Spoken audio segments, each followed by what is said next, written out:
C'est un éléphant qui est objet de toutes les attentions dans le parc national W. En réalité, il s'agit là du 19e auquel la direction de cette réserve porte un collier satellitaire. Ainsi, elle pourra suivre de la salle de contrôle tous les mouvements de l'animal dans le parc. Le collier va donner une position toutes les heures de l'animal, donc ça nous permet de connaître ses déplacements, son comportement et surtout de prévenir des conflits avec les villageois quand ils s'approchent trop près des villageois.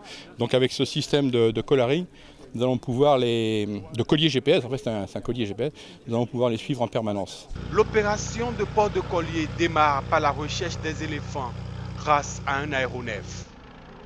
Ensuite, le vétérinaire entre en jeu depuis un hélicoptère. Le vétérinaire est dans l'hélicoptère, repère l'animal, le flèche, on dit darter en anglais, on le flèche, c'est avec un anesthésiant, et ensuite l'hélicoptère reste au-dessus.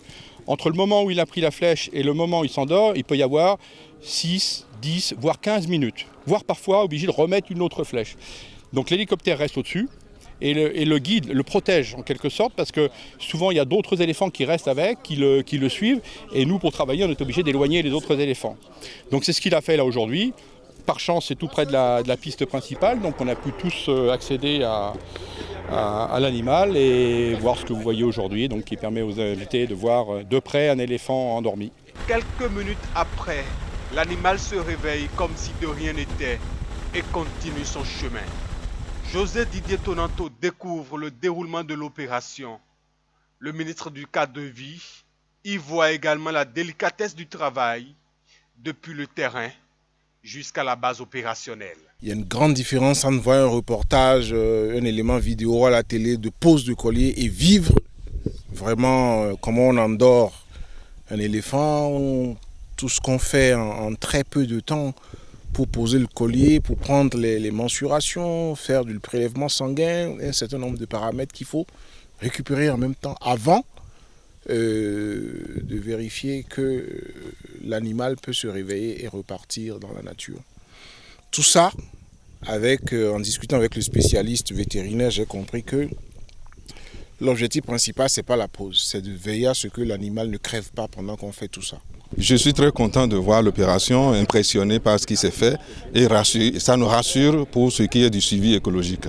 Le port de collier aux éléphants et autres animaux est l'un des processus pour donner un nouveau visage au parc national W à travers la sécurisation des espèces végétales et animales. Notre première mission au ministère du cadre de vie, c'est la conservation de la biodiversité, donc c'est la protection. C'est quand la protection est bien réussie et que les parcs sont aménagés et créent des conditions favorables au développement de la faune et de la flore qu'on peut développer le tourisme. Le président l'a clairement dit, on veut développer le tourisme, mais gérons nos aires protégées sur la base des standards internationaux. Dans sa politique de protection et de réhabilitation du parc, le gouvernement peut compter sur l'appui de plusieurs partenaires. Dans le cadre de cet exercice de collaring, ce financement, nous l'avons obtenu de l'appui de l'UNESCO et de Elephant Crisis Fund, ECF.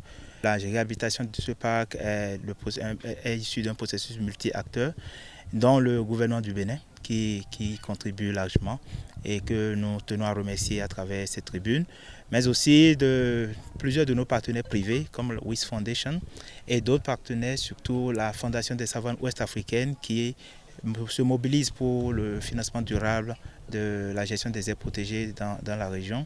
Après le ministre et sa délégation, ce sera au tour des responsables des communautés locales de découvrir le collaring.